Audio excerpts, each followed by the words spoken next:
Не бяхте срещал аз. Здравей! Добър вечер. Добър вечер! Сега, поне, искам само преди да започнем битката. Аз съм от Карлово. Знаеш ли къде се намира Карлово? Да, знам. Ето, ще правя битка с теб, човек. Честно, ще правя битка с теб. Не, Чакай не, малко. честно. Чакай, преди да приема, а ти знаеш къде се намира град Лом? Чувала съм го, ама не съм ходила. То и аз не Никога съм не съм ходил била в там. Карлово.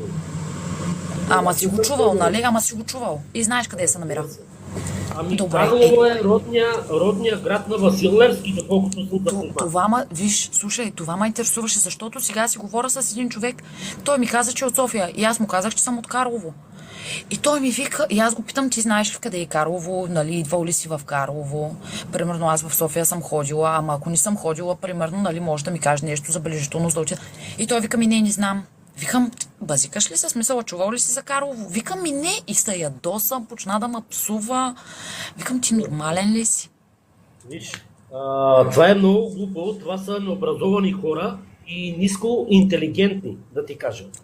Да, но това, Жоро, здравей, благодаря. Това не е да си образован. Това е просто, нали, смисъл по новините, Добре, на телевизията. ако не си му симпатична, защо трябва да те псува? Просто да те игнорира, да бега, това е. Защото не знае къде се намира Карлово. Добре, И аз го приемам. попитах.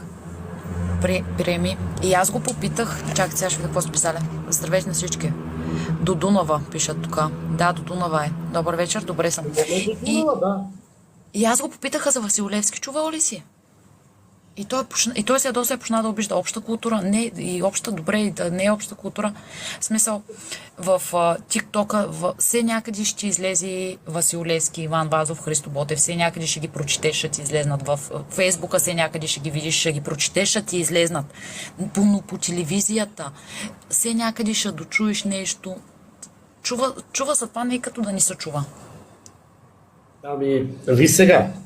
Аз съм израснал и съм учил в